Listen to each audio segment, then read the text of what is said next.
that I think will be really helpful for you as you go through the job interview and job search. Once again, I'm Alan Carneal. I've been for the past 7.5 years helping others to land their dream jobs, the creator of Interview Success Formula, and I've helped more than 31,000 40+ job seekers to get offers. So here's what you're going to learn in today's presentation. We're going to talk about a breakdown of today's interview types, what you can expect for management jobs and in general, which questions get asked the most, more than 48% of the time in job interviews, why today's interview process is so long. It's actually significantly longer than it was just a few years ago. When 73% of hiring decision makers will decide not to hire anybody at all, 17 do's and don'ts that can win or lose the job, leveraging the generational skills gap, and of course, closing secrets to win over the interviewer and land the job offer. And as a bonus, you'll also get access to a downloadable list of questions to ask that convey your unique value. You'll see it at the end of the session, and there will be one more bonus that I'll tell you about in a few minutes. So I want to open up with a quick poll question, and that poll question is, do you feel that the job search today is easier or harder than last time you were job seeking? And basically, let me know if you find it easier, harder, or you're just not sure which way it's gone. So why is what I'm talking about today important to you now? Well, I know that every week you don't have the job you deserve. It costs you money. Whether you're unemployed or underemployed, it's dollars out of your pocket. And I want to basically put that money back in your pocket as quickly as I can. There's actually this huge pressure to hire the right candidate and the right price in today's market. We'll get into that a little bit more and what that means. But for now, just go with that. And the other thing is the interview process is longer and more complex than ever before.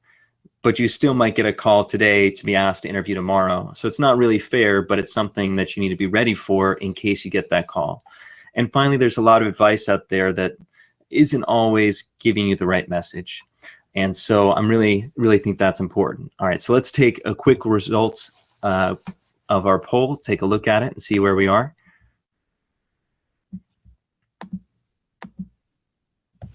Ooh, it looks like we've got a pretty strong showing that 92% of you feel that it's harder than last time around, 4% feel that it's easier, and 4% are not sure. So I guess there's a clear message here that y'all are facing challenges in the marketplace, and we'll talk about some of why you're experiencing that in just a moment here. So this session is for you if you're feeling underemployed or unemployed and you want to earn the salary you deserve. If you're unhappy in your current job and you're getting squeezed and you want to move on, if you only want to accept the job offers that are right for you instead of just having to accept anything that comes along your way. And if you want to stop experiencing anxiety around job interviews, this will help you see what to expect. If you want to compete for a great job against tough competition, if you want to showcase your talents without feeling phony or hard selling, then today's session is for you, and I welcome you for being here today. So a lot of you shared input on what you were hoping to gain from your next job. And I really thought that the comments were pretty telling that you're basically some of you are looking for, like this first person, a steady job where you can learn new things and use your years of experience to make a company better, stability, purpose, and a decent amount of cash in your pocket, so pay your expenses and live well, a more directed career path that I can continue to develop and grow with. I think everybody here is really excited about continuing to use their knowledge and grow at the same time. And the one comment I really loved was this last one. I want to work for a company that has a great culture, demonstrates appreciation and respect for my experience and creative talents while making a good living and making a difference in people's lives. I want to love coming to work and giving 200%. And I think that's really something that I really value about our community, is that we're people who really do care about giving back and making a difference in others' lives. And want to be valuable in work. So I hope that this session and other trainings that we do can really help you achieve that goal. So just some quick house rules. Please shut out any distractions. Your time is valuable, and so we're going to go fast. I try not to take questions during the session for that reason. Take notes throughout, and at the end of the session, I'm going to answer as many questions as I can, so there will definitely be time at the end to ask. Definitely share with me how you're feeling, experiencing what you're finding valuable, those kinds of things. I really value that input. I'm here to help you. Now, just a quick warning, every job interview is different. So we're going to focus on what has worked many times, and the data is going to represent lots and lots of different hiring managers, but nothing works 100% of the time. And remember that there are bad bosses too, and you'll see them as bad interviewers. And so what that means is you don't necessarily want to get the job 100% of the time, but you do want to walk out of that interview feeling like you've delivered your best. And so again, that's one of the goals we have for you today. So I'm giving this webinar because I've struggled through more than my share of interviews. I want your path to be easier than anything I've experienced. And to be honest, I get a tremendous amount of joy, like many of you, about seeing other people succeed. And so I got here by not being in natural interviews, missing out on really great opportunities. I'm embarrassed to admit that I actually have lost some jobs in less than 5 minutes of walking into the interview. And actually that 5-minute number is something we're going to come back to in a little bit. One story I do want to share with you real quick is just the worst interview of my life. Just so you know that I'm coming from a place that that can relate to anybody who's facing challenging interviews. And it was for a job that through some family connections, I was actually kind of got in through the back door and was really excited to be there as a management consultant. This family member sort of prepped me for the first round interview, and I did okay. I made it to, with their help, kind of made it to the big main interview, right? And I really wanted to do it on my own. And I show up, and basically he asked me a question. This interviewer, you know, he's very well dressed, and it's in this pristine white office, and everything looks super modern. He's got one of those very cool sets of glasses. Anyway, it's I felt like I was kind of in this big, sort of the big shot environment. You know, it was really exciting to be there. But basically, they asked me the first question or two, and I do okay with it. And then I guess they were more behavioral style questions. So each one took me a couple minutes, and I stumbled through, but I felt like I was conveying the key points. And I think I made it to about the third question. So we're maybe 6 or 7 minutes into the interview. And this gentleman, he takes off his glasses, he looks me in the eye, and he says, "Alan, this is not going to work. You've got to try that answer over again." And he was taking notes before then. He put down his pad on the desk and looked me in the eye, and I tried the same answer, slightly different way. And he kind of shook his head and asked me another question to sort of pull the answer from me. And it was an extremely painful process, but I really got to understand, first of all, that I had no chance of possibly getting this job. And second of all, how far off I was in terms of my thinking when it came to the right way to job interview. And so I still felt like I could work hard and follow the rules, and then it would all work out for me. But I had a number of embarrassing interviews even after this. And eventually I got a job that I hated, where I worked hard to get recognized and appreciated. And but I was stuck in that job for quite a long time, and my hard work wasn't really rewarded.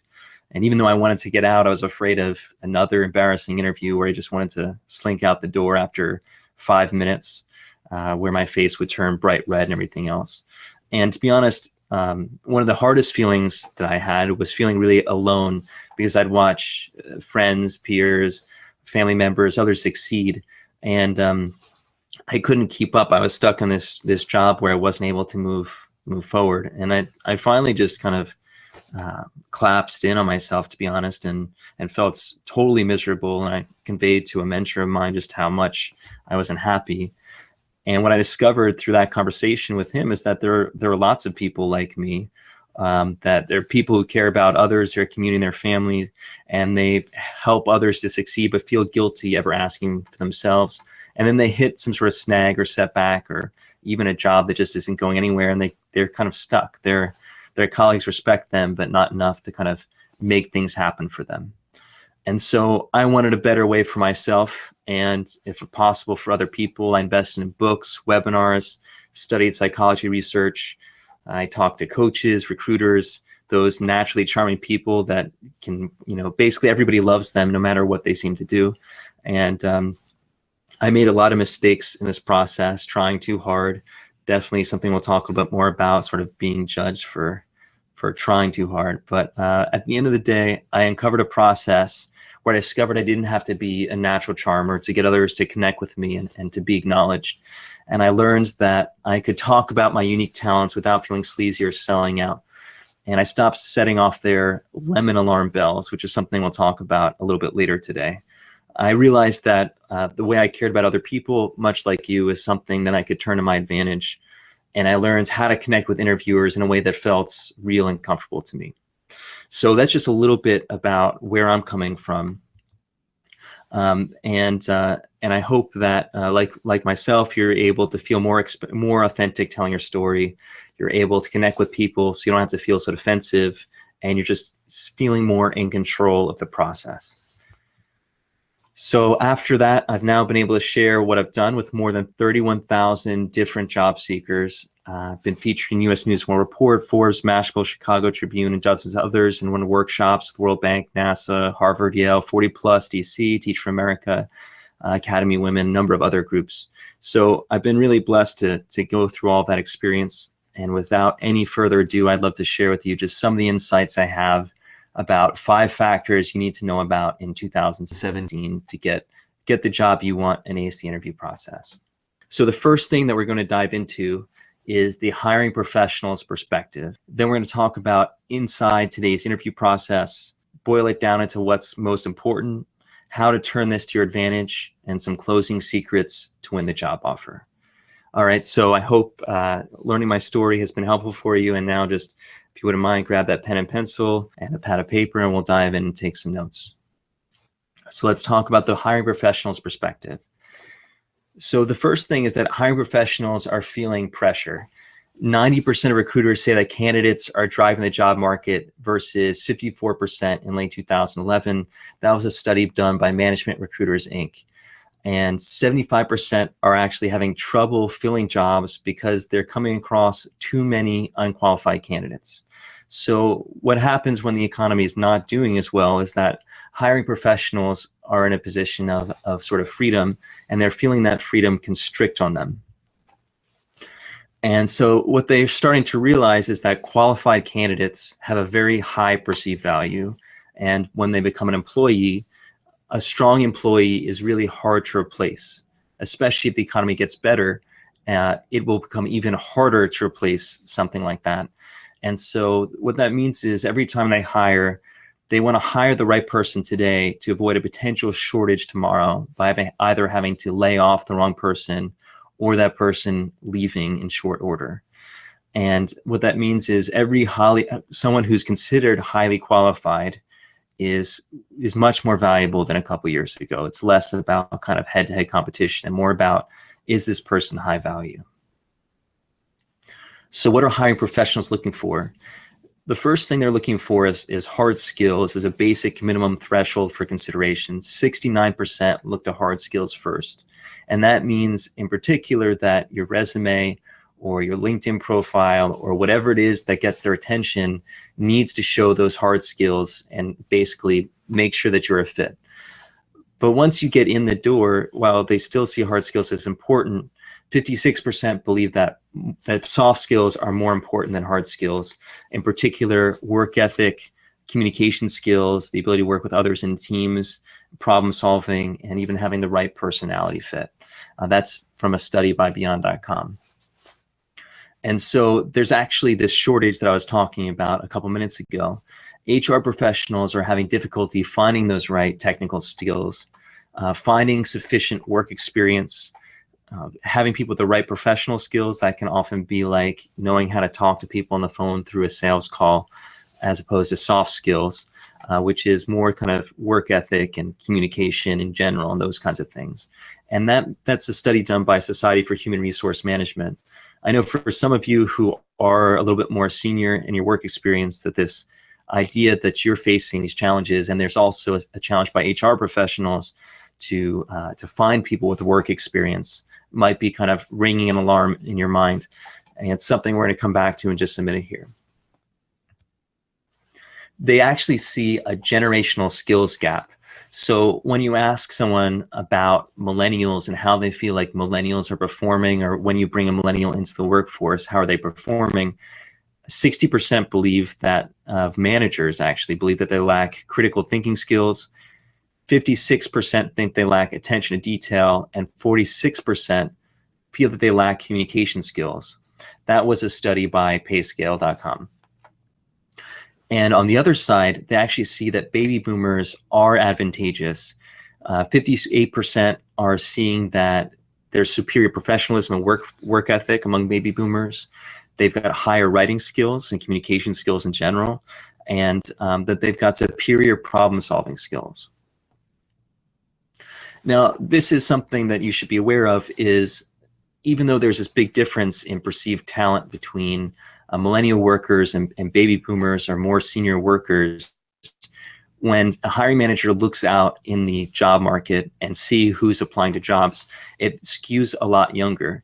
If you look at this chart, you'll see that 36% of individuals ages 18 to 29 change jobs every 1 to 3 years. Whereas in terms of 55 plus, that's just 5% of 55 plus individuals are changing jobs with that frequency. And so what that means is, if you were to pick up 100 resumes on the desk of a hiring manager, you're going to see 7 times more resumes for someone between the ages of 18 to 29 than you are for someone that's the age of 55 plus. So that's one of the reasons they're starting to see this gap in terms of skills that they're looking for, because when they look at a stack of resumes, they see this younger skew. At the same time, their sort of expectation of what a job seeker looks like is starting to look younger as well. And that has its own challenges, which we're going to come back to. But the really big thing is that they're afraid of failing again. And this is something that's different from a few years ago, when there's a lot of slack in the job market. If you hire the wrong person, you're able to quickly replace them. But I think a lot of folks have gotten burned through that process.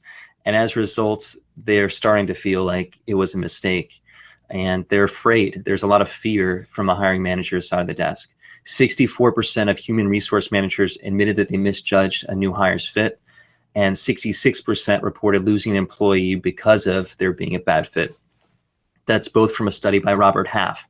Now, 73% of employers believe it's far more costly to hire the wrong candidate than to leave a job open. That means if there's any doubt in their mind about whether a candidate is a good fit or not, they would rather not hire anybody and leave the job open than hire somebody who they might think is the wrong fit. That's kind of scary when you think about it, being in the job market, that you basically have to be somebody where they feel like you're not a chance and you're not a roll of the dice, but someone that they feel very confident about in terms of performance. And this is now showing up in the interview process. This greater fear that we're having is basically the biggest reason why the interview process is now longer. It's now averaging 22.9 days versus 12.6 days in 2010. So this is all post the Great Recession. This is a change that happened since the market has started to heal. And that extra time is for additional steps in the screening interview process. Glassdoor has a breakdown of how much each step takes. But a lot of that time, just goes into basically logistics of arranging multiple rounds of interviews. And so there's nothing from your perspective as a job seeker that you can change except to acknowledge that this process has become longer. And it's become longer again because they want to avoid making any costly bad hires that could get them in trouble. And people are losing job offers as a result of this fear. I mean, there's obvious reasons that they get eliminated for it, like a cell phone going off during the interview, showing a lack of professionalism, or lying, or being dressed inappropriately. But there's also lesser reasons that are kind of goofy, like not smiling enough, or not having perfect posture, or just fidgeting too much in interviews.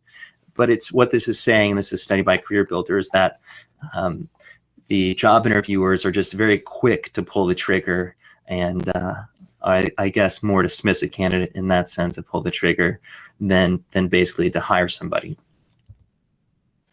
So putting this all together, your interviewer is afraid of making a costly mistake. And with the economy doing better, they're no longer in this pick the litter mentality in terms of picking from great candidates. Do I want great candidate A or great candidate B? They're more like, can I find someone who is good and who's going to deliver what I need? They're more in the mindset of trying to avoid lemons, like a lemon car, that looks good when you drive it off the lot, but then very quickly starts to fall apart. That's really what's driving them in a lot of ways, is how do I avoid hiring somebody who at first glance, based on a 1-hour interview or something like that, looks like they'll be a strong fit. But at the end of the day, when I need them in the clutch or when I trust them for their help, they just turn into a lemon. They end up needing lots and lots of hand-holding and support and don't do what we need them to do. And so what that means is they want to hire someone who can solve their problems, and they want the least risky, most qualified person. Your job is to remove that risk for them so that they feel very comfortable. So what is it that looks risky during the job interview? The first thing is just coming across desperate. No matter how long you've been in the job market, you should never feel like you're begging anybody for a job. Remember that you have a lot of skills to bring to the table. And when you come across desperate, the interviewer starts to doubt your capabilities, because desperation, it comes out. There's really no way to hide that feeling if you're feeling desperate. Emotions are pretty transparent. And so don't feel desperate. Remember that you are contributing value, that this is going to be an exchange of abilities. Having a messy situation with a previous employer. So whether you left because you basically, a new manager came and made your life miserable, there was a reorganization of the company and you got pushed out. They were trying to cut costs and saw you as top heavy, as inexpensive. It doesn't matter. You don't want to get into the messy story. You want to keep it simple, because they don't know whether the messy situation was something that you started, which could make you very risky, or whether it is in fact something else. So even if it's a messy situation, if you can keep it simple, you're going to take away that risk. If you have no experience, that's going to be a problem. I know a lot of people here, they spoke about having different experience, and I think that's great. The key is to show how your experience fits. If you look like you have no experience, it's going to make them uncomfortable. But if you can connect the dots for them, something we're going to come back to in a little bit, then basically you're going to take away that risk of seeming no experience. And the other thing that I want to talk about briefly is just describing what you're moving away from instead of where you're going. So if you talk about why your last job stunk, or everything that you're leaving behind because you weren't happy with this, weren't happy with that, that's going to cause problems for the interviewer, because they're not going to feel like you're engaged and ready for this next job. You're going to feel like you have a lot of baggage. And so your focus is instead to focus on where you're moving to next. So again, you want to take away their risk and make them feel comfortable. Now let's talk about what's going on inside today's interview process. The first thing, as we mentioned, is the number of interviews to expect is more than it was let's say 5-6 years ago. And when professional recruiters are involved, 29% of job offers are made after 2 interviews, 49% are made after 3 interviews, and 21% are made after 4 or more interviews. That's another study by Management Recruiters, Inc. And if you're going through the process without having a professional recruiter, an outside headhunter, they're the group who ran this study, what I would assume is that it's 1 less round of interviews. So basically 29 of job offers after a single interview, about half or so after 2 interviews, and then another 21% or so after 3 or more interviews. So in general, I would expect the interview process to last more than 1 round. It's just become the new normal in today's environment. A bunch of you asked about social media and online presence. It does matter. 52% of hiring managers are screening candidates using social media, and 35% of hiring managers are less likely to interview candidates without an online presence. And that means if they Google your name and they can't find you, they'll start scratching their head and thinking, where's this person? Are they trying to hide something? Those kinds of things. So you do want to have that social media presence. It's not something we're going to get into today, but just something to bear in mind as we move forward. How many candidates for an interview? So I couldn't find a perfect data source for this. It obviously varies a lot, but in general, there are 4 to 8 candidates that are chosen for an initial interview, and then 1 to 3 candidates that are in the final round interview. So if you're in that final round, it may be just you that's the only person left standing, but there could be 2 others that you're competing with at that point. All right, so what types of interviews are you facing? A quick breakdown of these common interview types that people are experiencing. 61% are facing in-person interviews, 26% phone interviews, 18% written tests, 16% lunch or drinks, and 16% panel interviews. That's where one person is facing a broader audience. So looking at this statistic, what's interesting is that not everyone is still going through the in-person interview process to get hired, at least in a formal sit-down way. They might be going through a phone interview or lunch or drinks or testing, things like that before getting hired. And in terms of management positions, the types of interviews that companies are using, 75% are using structured interviews. What that means is it's a standard set of questions that they're asking every single job seeker.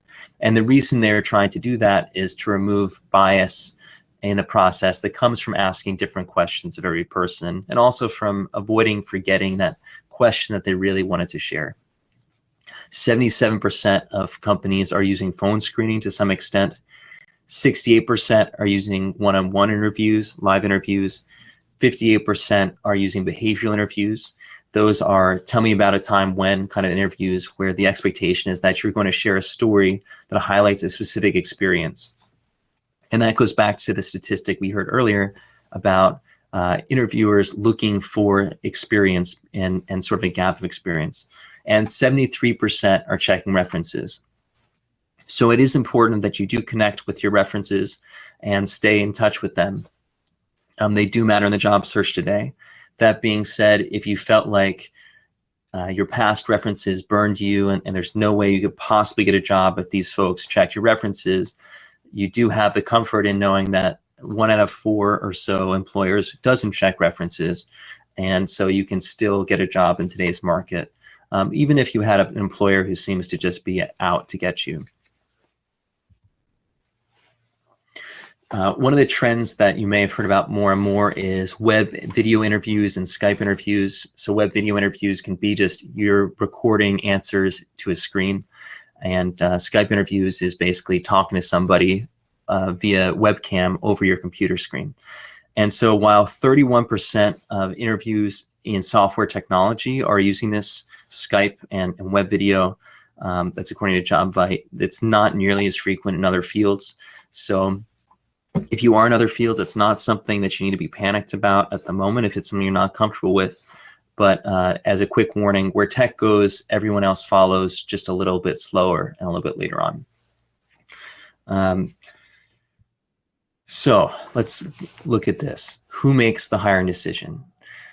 This is something that you may think hasn't changed much, and to be honest, I would agree with you, that hiring managers are choosing who to hire 77% of the time or more.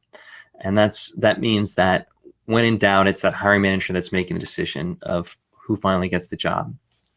HR professionals are making the pick 12%, recruiters 3%, and other, I'm guessing that's more like a panel of different decision makers. They're choosing 9%, but vast majority is going to be the hiring manager that's going to choose whom to hire. But when it comes down to it, there are 5 questions that are the most common. And these are the top 5 questions according to CareerBuilder's survey. I think they did a survey about 4,000 individuals. The first is, tell me about yourself. Why do you want this job? Number 2, why'd you leave your last job? What's your greatest strength and greatest weakness? And describe a difficult work situation and how you overcame it. So one of the bonuses that I do have for you is just a downloadable list of these questions. So if you're frantically trying to write them down, you don't have to stress it because you can download that document at the end of the webinar. I'll show you where to get that. Don't sweat it. But if you look at these 5 questions, it's not really like they're pulling any punches in a sense. I mean, these are the things that I teach as the most common questions. There isn't anything really surprising. They want to understand who you are, how you fit the job, where you're coming from, how you contribute value, what are your weak spots for them to manage, and that you basically are resilient, that you can work through a tough work situation and be successful.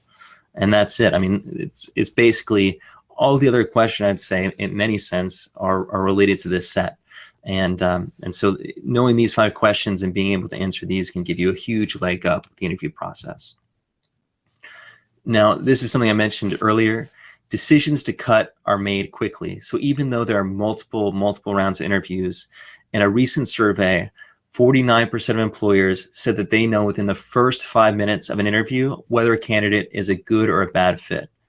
87% said that they know within the first 15 minutes. That basically means that you have just a few minutes at the beginning of the interview to have your biggest impact on the entire process. So how are job seekers doing? Well, 35% of candidates feel that they disappoint the hiring manager during the interview, and 40% of HR professionals agree, and that's from a study from Beyond.com. All right, so we're going to dive into how to turn this to your advantage in just a moment here. But what I just threw at you was basically a lot of numbers about what's happening in the job market, and I went through it very quickly. If you look at the trends, you're seeing kind of a fear factor effect going on in the marketplace. You're starting to see basically job seekers experiencing more rounds of interviews, more complexity. They're trying to avoid getting eliminated as a lemon, as a bad candidate, and they're basically trying to survive the process and prove that they are superior to everybody else out there, that they're the high qualified hire that hiring managers are looking for. So let's talk about what you have to do to be successful today. Companies are looking for opportunities to cut candidates. They'd rather hire no one, eliminate every candidate, than risk making the wrong decision. And that's why you're seeing these more rounds of interviews. And what that means for you is that you need to be ready for multiple interviews, and you need to be a consistent performer.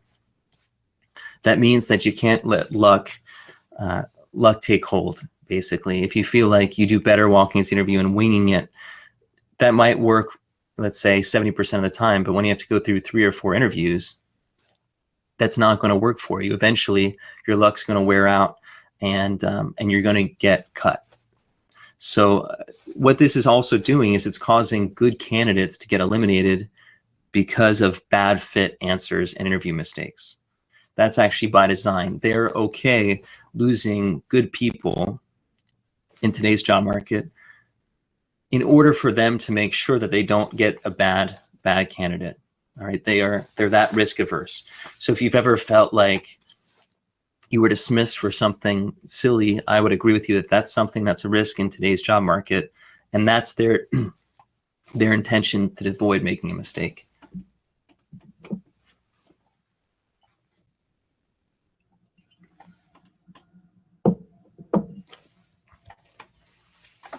Now, if you're going through phone screens, those are just elimination interviews.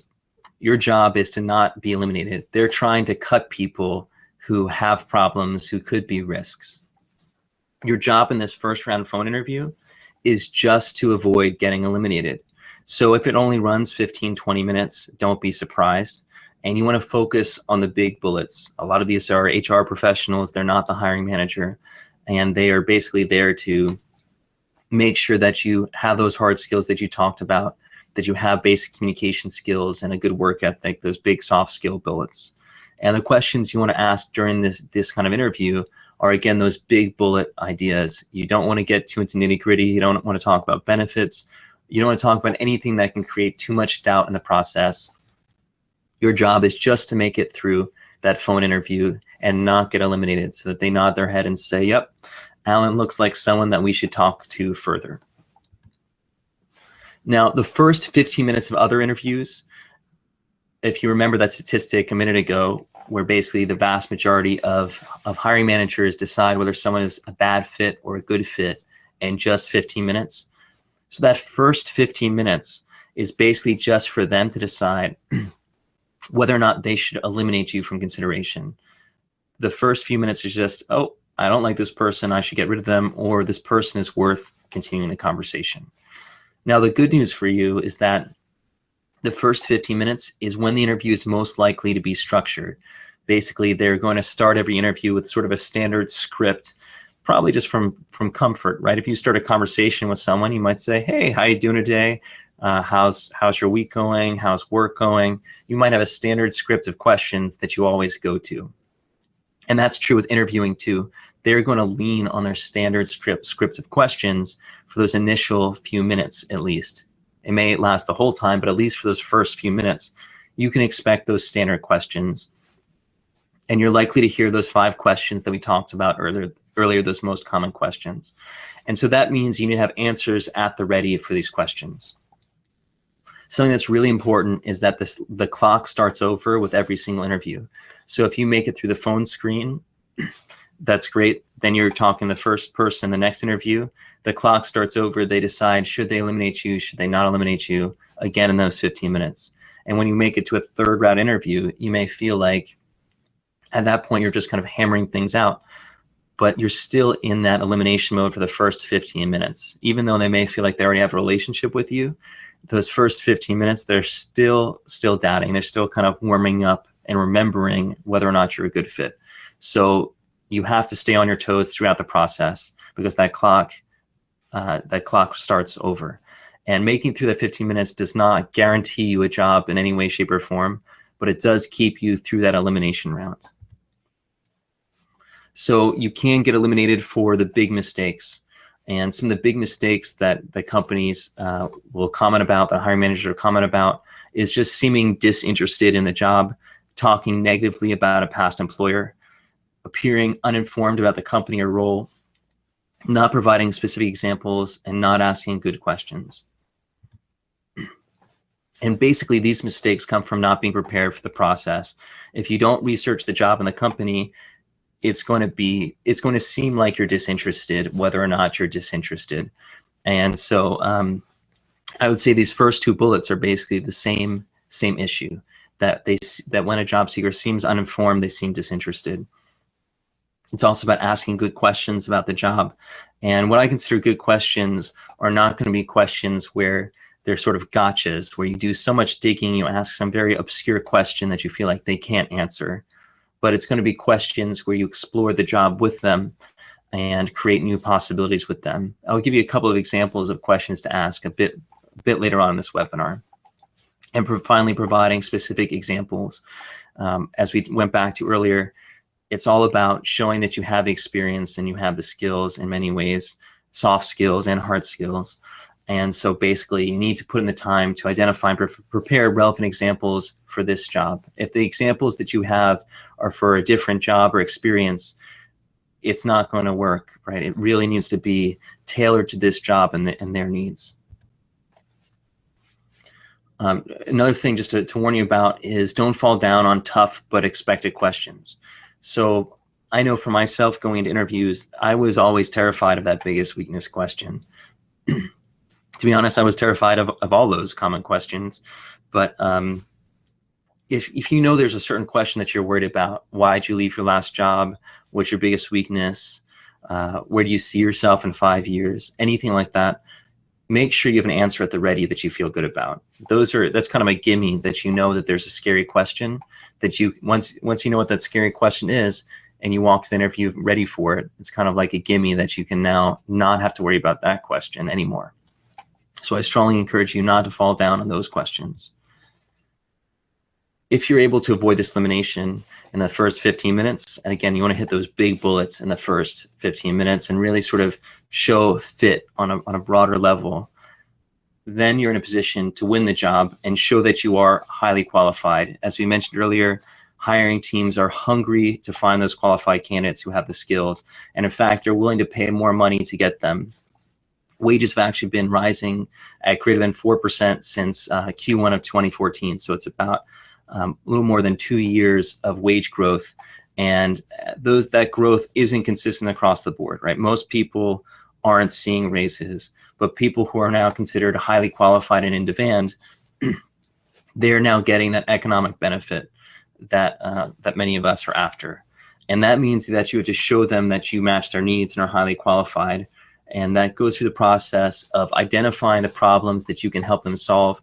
That's both looking inward at yourself and at the skills that you have, and then looking outward at the job and seeing what they need.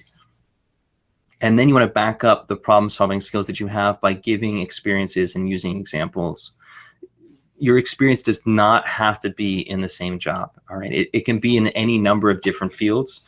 The key thing is that you show how you can solve the problems that they have. And it's about saying, this is the situation that you're facing.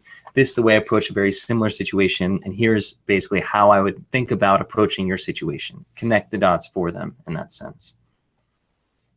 And I also encourage you to focus on what matters. This is one of the biggest mistakes I think people make in interviews, is they walk in there and they just basically want to throw every possible piece of information in there that they think could possibly help them. But what it does is it overwhelms the interviewer, and it becomes unclear for them whether you are the right fit or whether you just have lots of different experience. So your answers really need to focus on what this interviewer needs and cares about. Everything else, you just throw it out. And what that means is, when you've answered the question with the biggest, most important bullets, you need to cut off your answer. You may feel like that there are 10 things that you'd love to say about answering this question, but I bet that the first one or two make a huge difference or are going to have a huge impact. And numbers 7, 8, 9, 10 are pretty small things. Your interviewer is not going to be able to remember all of those things. So you want to focus on just the first couple, the really big bullets that can provide an advantage to them. All right. Don't talk about other experiences during the interview. More isn't always better. All right. An all-you-can-eat buffet isn't always good for the body or good for the soul, unfortunately. So focus on what matters. Now, something we talked about earlier is that generational skills gap.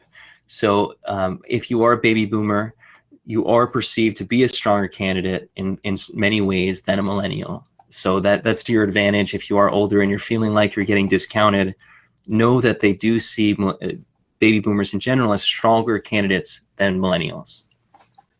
And what you want to do is remind them of the value of your experience and track record of success, and be in a separate category than someone who's half your age, for example. If they're just lumping you in as, well, not exactly like them, a little bit older, I'm not sure if their experience is relevant, that's not going to work for you. But when they look at you and see that you're head and shoulders above the other candidates, that's really going to make a big difference. And that means you want to highlight the talents that they want most, the hard skills that they need for the job, the soft skills, your work ethic, communication skills, teamwork, all those things that you have that a younger candidate would struggle with. You want to highlight those during the interview. Now, this is where I want to talk about a caution area. And that is that there is less turnover of boomer employees. All right. So if you are a baby boomer, if you're 50 plus in the job market, a hiring manager is more likely to see a bunch of younger candidates and then see you. And they'll look at you and see you as being different from the younger candidates. And that's going to create a little bit of doubt in their mind, like, this person is different.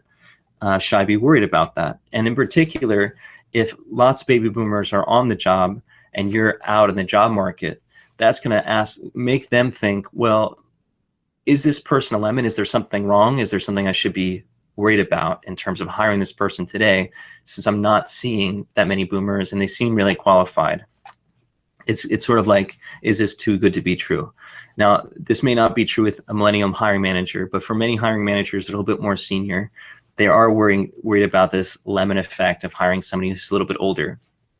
And so that means you need to have a clear answer on why you're job seeking now. It's really important that you have a strong story to tell, and that you do come across as head and shoulders above everybody else, that you don't seem to be risky in some way, right? You need to take away the risk far more than a younger candidate, because a younger candidate is going to have less baggage. They're going to be perceived as easier to replace and less risky in general.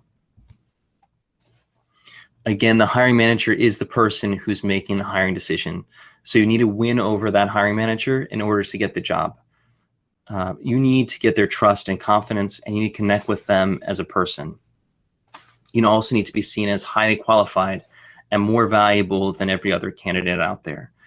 And I bet there is a way for you to do that. Just laying out your skills and experiences, you can see why you become so valuable.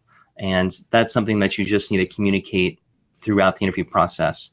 And while your hard skills are going to be what gets you in the door and gets you considered, it's going to be those soft skills that more often than not are going to win the job offer.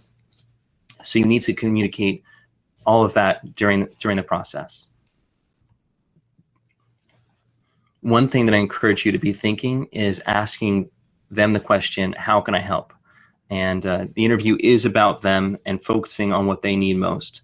So don't be afraid to bring up points during the interview and ask questions where you basically pull from them, you pull from the interviewer to understand exactly what they need. And I also encourage you to do your research beforehand on the job and on the interviewer so that you can understand where they're coming from. You can make that connection. You can take away that risk. An exercise that I encourage you to do is something called getting into the hiring manager's mindset.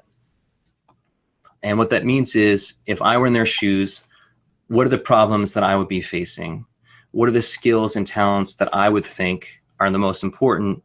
And what is it that I really need to find out from this person across from me, from this potential candidate, before the interview is over? And if you're able to think about that from their perspective, you'll be able to bundle yourself and present what you offer in an honest way that also lines up to what they need. It's not a matter of selling yourself as something you're not, right? You don't want to tell them you've got skills and talents that you don't have. But what you do want to tell them is, here's the bundle of value that I bring to you that fills your needs and solves your problems. All right, so I'm going to take a quick sip of water, and then we're going to dive into some closing secrets.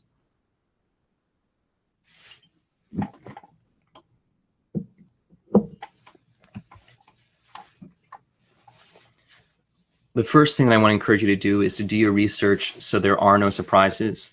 If you know who your interviewer is, you're going to have a more comfortable conversation with them. And even if they're different from you, you're going to have a more comfortable conversation. And that means that they're going to put you in the good fit category as opposed to the bad fit category, right? So that's just a very basic test that you need to pass.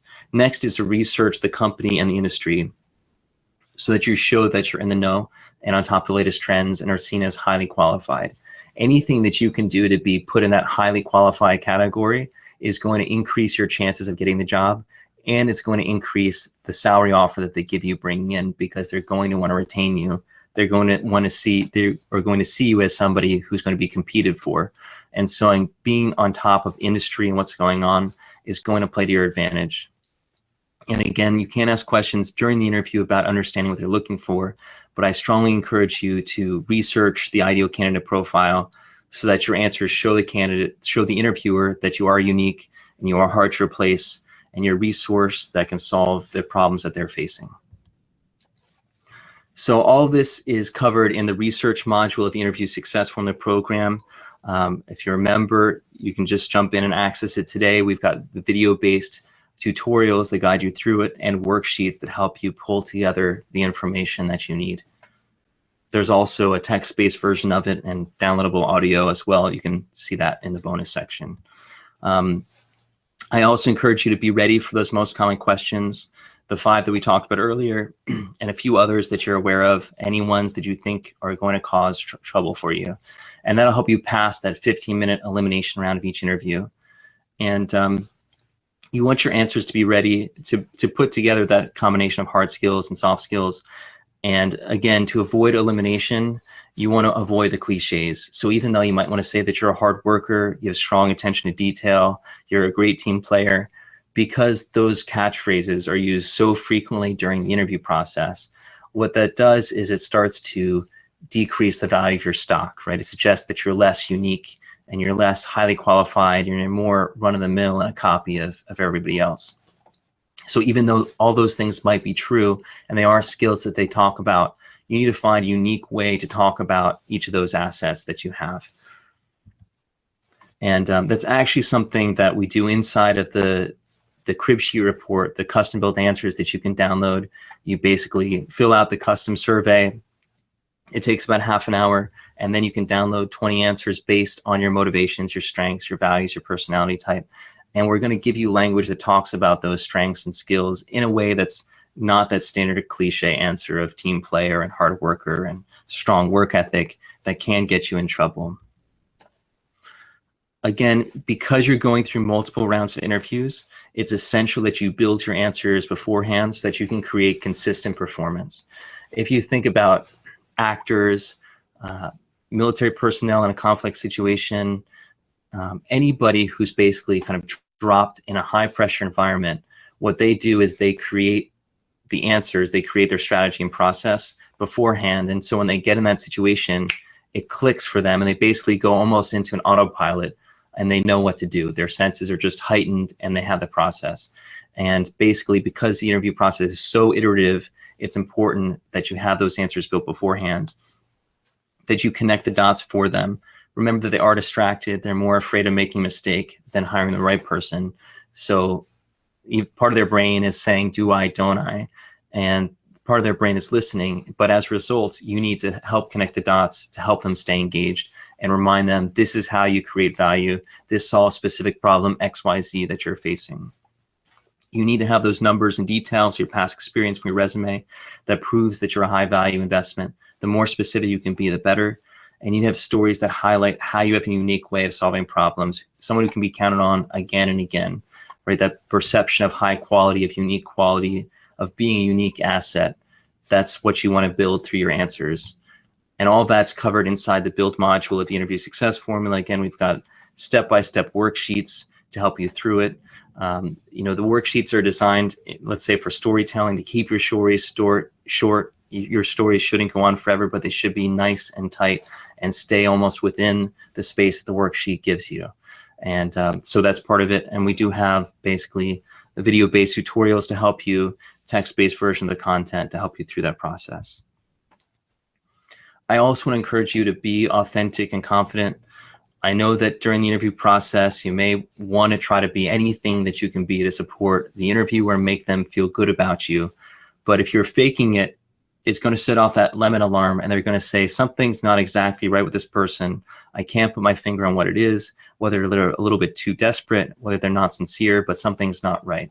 And so you really need to be authentic in your best self. You don't want to feel like you're selling yourself out because you're doing a disservice to yourself and your interviewers. You want to talk about why you are excited and passionate about the job. If you aren't excited about the job, I encourage you not to do the interview. I know it can be tempting just to take an interview because it's there as a practice, but it will decrease your morale to go through interviews and feel insincere and have a lack of connection with the interviewer. And if you are offered a job and it's a terrible fit for you, it's going to put you in a bad situation going forward. And finally, do recognize and be confident in your talents. Even if you've been rejected through the job interview process before, that's not a reflection of who you are and the value you bring to the job. You have a unique set of motivations, strengths, values, and personality. And all those contribute value for an organization. And if you are having trouble remembering that value and what you offer, I do encourage you just to jump in, take the self-assessment survey. Again, it's about half an hour, and download your report, because what it's going to do is it's going to distill out your top talents and your top value in a very simple report. And it's going to give you language that's going to give you that boost of confidence and help you communicate authentically. And finally, make sure that you're asking powerful questions, the questions that help you understand exactly what they're looking for, and questions that help them see you as more valuable. Because when you ask questions that are smart and thoughtful, it makes you seem smart and thoughtful. And it also gives them an opportunity to give you smart and thoughtful answers, which gives them more confidence.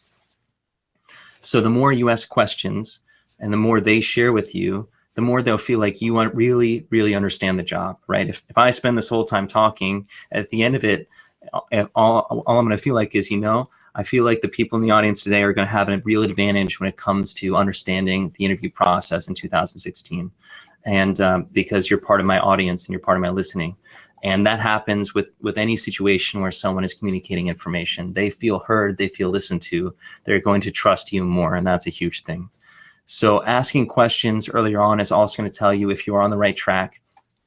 That way, if you do say something that doesn't seem like exactly the right fit, before they eliminate you, you're able to kind of change their thinking and put you back in the good fit category from the bad fit category. A few questions that I do encourage you to ask, and again, you'll be able to download these questions from the bonus section of the website. I'm sorry, from the bonus section that I'm going to share with you in just a minute. Is what could I do in this job that help you earn an A+ in your next annual review? This is something huge that you can do. based on our conversation today, I'm really excited about this position, and I believe that it's a strong match for what I do well. On a personal note, I'd very much enjoy working with you. Is there any hesitation you have about my candidacy that I can address? All right, you want to eliminate those doubts and take away that risk. And of course, you want to ask what are the next steps in the process. You don't want it to be a mystery. For more about what questions to ask during the interview, you can access the launch section. It'll talk about dressing for success, what to bring, building your confidence. And it also has some reference sections like interview mistakes to avoid, video modules, things like that. And again, I do encourage you to look in the bonuses section and look at the personal interview preparation plan. It'll give you tips for that first round interview, the panel interview, a group interview, all those different variables basically that you might face in the interview process. You fill out this questionnaire, we're going to give you tips that'll help you through it. You want to send a consistent message after the interview, right? It's all about taking away that risk, which is why they have so many rounds of interviews. And you can use thank you notes to reassure the interviewer and highlight the points of connection. You can use trends and mentioning trends to remind them that you do have the hard skills that they're after, and you can remind them of what you can uniquely do for them. And all this is going to be in the closed section of the interview success formula course. Again, there's video sort of tutorials and worksheets to help you through it.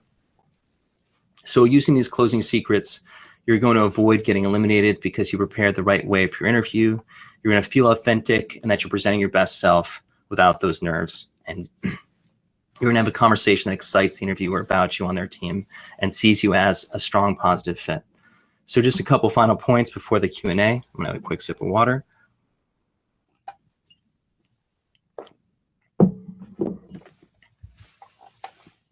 So my goals for this webinar are to give you additional support to win the job today. And so you know what to expect when you walk into your next interview. And also so you don't miss out on job offers that you deserve. I really want to help you maximize the value of interview success form as well through this training. So if you want to stop feeling anxiety around interviews and feel more confident, whatever questions come your way, and do everything you can to give yourself the best chance of success, to succeed in 2016 through those many rounds of interviews and overcome the fear that the interviewers are giving you, then Interview Success Formula is a program that I've designed specifically for people like you. It is something I do believe in, that I work hard at every single day. I've seen it help thousands, tens of thousands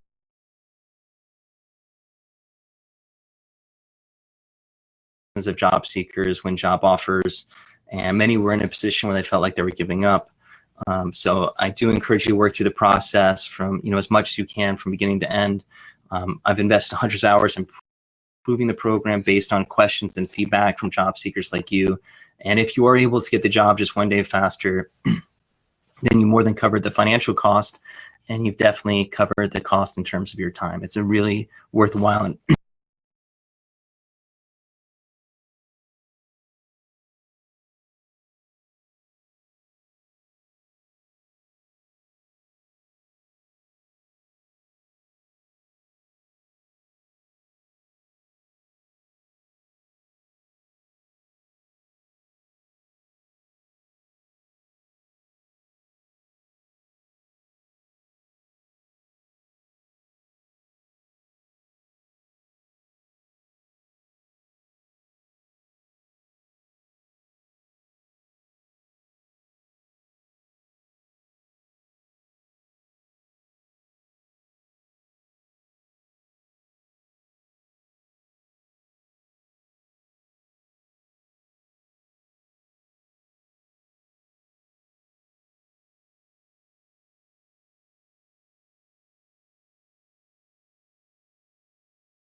investment of time and energy.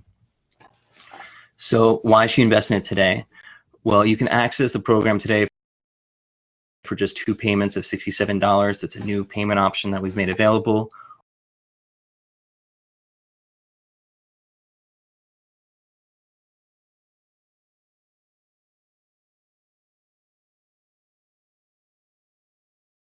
or you can save an additional 30% by making one payment of $97. And what you should see now on the right-hand side is an orange button that says Get Access, and you can click there and get access to the program.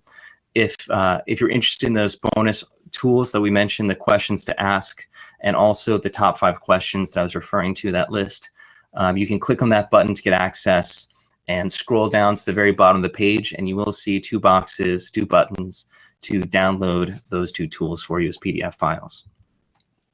So what I want you to do next is, if you have not signed up for the program yet, to click the orange button, choose your payment plan. You will get immediate access to the step-by-step training. It's going to show you what to do.